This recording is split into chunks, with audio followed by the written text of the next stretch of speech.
Dalam episode ini malahan sudah mau masuk ke dalam cerita sesi politik antara ras manusia dengan elf ya, dikarenakan memang akibat bangsawan laknat yang sering menangkap elf dan menjualnya, mengakibatkan pertemanan antara ras mulai runtuh. Karena dalam ceritanya juga sudah diceritakan bahwa dulu mereka memang sering menangkap elf, tapi sekarang mereka sudah berjanji resmi antar kerajaan untuk tidak mengusik elf lagi. Tetapi akibat masalah satu ini membuat perpecahan mulai terjadi. Tentu ini yang bikin ceritanya semakin seru ya. Selamat datang pembahasan anime, dan sekarang saya akan membahas anime Gaikotsuki sama episode kelima. Di episode 5 ini bukan main-main ya, di awal-awal kita sudah diberikan banyak adegan tidak senonoh gitu ya, dari si bangsawan nafsu yang ingin mencela cewek elf yang sudah dia tangkap. Yang lebih parahnya lagi adalah ketika dia mau mencela si cewek di depan anaknya sendiri yang sedang diberi hukuman dan dinasihatin ketika si bapaknya ini ingin berbuat tidak senonoh. Sungguh keterlaluan sekali gitu ya si bapak-bapak mesum ini.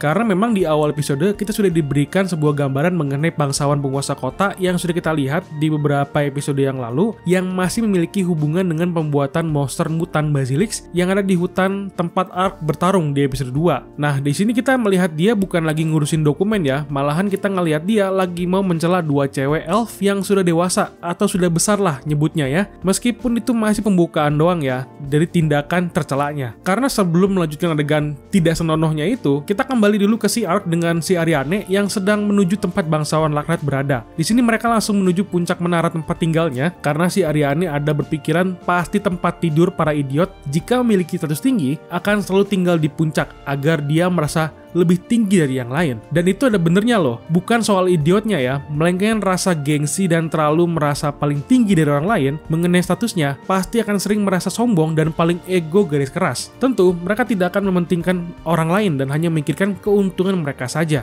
Lalu ketika si Ark dan Ariane sudah datang ke tempat puncak menaranya, mereka tiba-tiba dikagetkan dengan para penjaga yang sedang berjaga di situ. Di sini si Ark langsung saja menggunakan skill Wyvern Slash ya ke lonceng raksasa, yang bisa dibilang terlalu berlebihan ya si Ark ini, karena kan awalnya mereka mau diam-diam memasuki menaranya. Namun karena serangan besar si Ark membuat para penjaga terbangun dan mulai siaga dengan penyusup yang datang.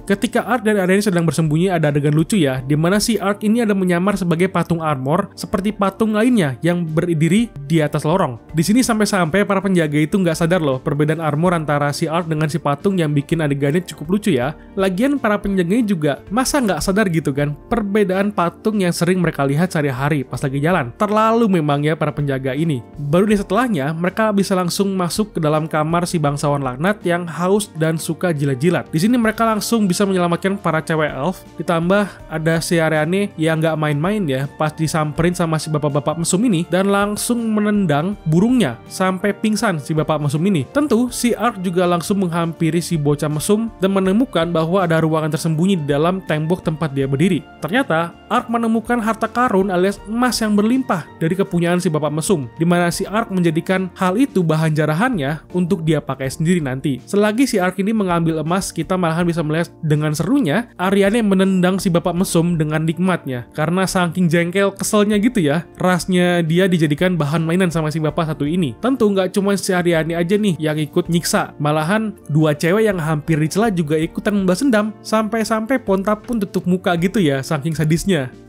Ketika si cewek elf yang diculik sudah berhasil kabur, Ariane kembali ke tempat Ark dan menemukan bahwa si Ark yang sedang menjarah harta si bangsawan. Dan beralasan gitu kan, pas ditanyain sama si Ariane mengenai sedang apa si Ark. Biar nggak dicurigai, si Ark ngomong dengan alasan bahwa dia sengaja mengambil semua hartanya agar si bapak mesum ini tidak bisa membangun organisasi busuknya lagi. Jadi dia sengaja mengambil semua koin sampai emas batangannya sebagai rampasan biar dia dimiskinkan si bapak mesum satu ini. Udah kayak koruptor ya. Si Ariane yang mendengarnya pun langsung ikut setuju ya dan bilang Ark itu pintar. Yang padahal si Ark memang sengaja pengen aja gitu kan untuk ngambil duitnya sebagai miliknya juga. Itu lucu sih adegannya. Apalagi ekspresi si Pontang ikut-ikutan kayak si Ark. Terlalu memang ya, lucu banget, imut lagi.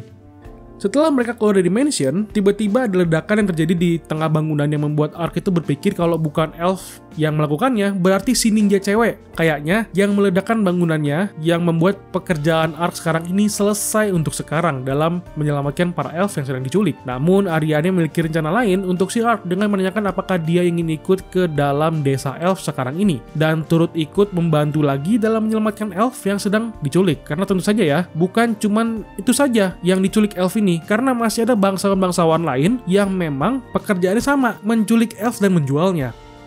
Tentu dalam pembicaraan ini, si Ark pengen banget ikut ke dalam desa elf yang memang kental banget dengan dunia fantasi. Namun dia diharuskan untuk memperlihatkan wajahnya dan melepas helm. Di sini dia langsung saja melepas helm di hadapan Ariane yang membuat Ariane pun terkejut dengan penampilannya. Dan Ark pun beralasan bahwa mungkin saja ini sebuah kutukan karena ketika terbangun dia sudah berada di dunia itu dan ada dalam tubuhnya sendiri. Dimana si Ariane pun langsung mengerti dengan keadaan si Ark dikarenakan si Ark ini tidak memiliki hawa kematian jika dia seorang undead sekalipun. Terlebih dia juga bisa menggunakan sihir penyembuh, anti-curse atau pelepas kutukan, dan didekati oleh Ponta, sang makhluk spirit yang bisa mendeteksi sifat orang itu baik atau jahat, yang membuat si Ark itu makhluk yang aman dan baik juga orangnya. Pada akhirnya, si Ariane membuat perjanjian dengan si Ark dan menjadi teman seperjuangan bersama dalam melanjutkan misi penyelamatan elf bersama-sama.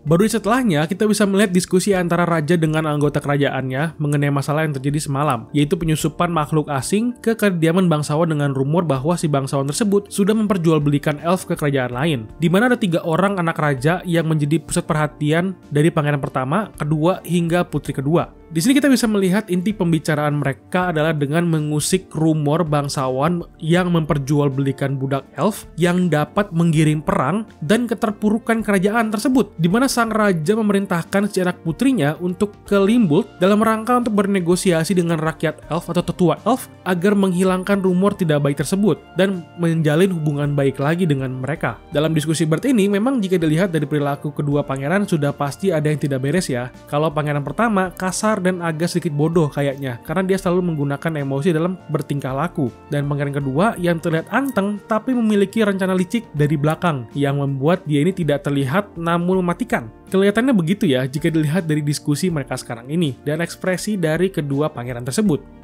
Tetapi memang yang menjadi pusat perhatiannya ada pada si Tuan Putri yang terlihat pintar dan mengerti gerak-gerik dari kakaknya sendiri, yang ada mencurigai bahwa pangeran pertama memiliki keterlibatan dengan perdagangan elf dan pangeran kedua yang cukup tahu juga dengan hal itu. Namun jangan tertipu juga teman-teman, karena pastinya para pangeran ini kagak ada yang bersih, makanya kita bisa melihat mereka berdua itu cukup kotor, kecuali si Putri ya, yang memang bersih lah untuk sekarang.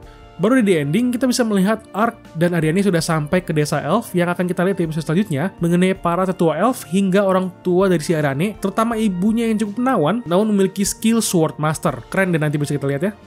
Oke, itu aja pembahasan mengenai Gaikotsu Kishisama episode kelima. Jika kamu suka dengan pembahasannya, silahkan di like videonya dan subscribe channelnya. Lalu berikan pendapat kalian mengenai episode kali ini. Tulis komentar ya. Sampai ketemu di video lainnya. Thank you for watching and bye-bye.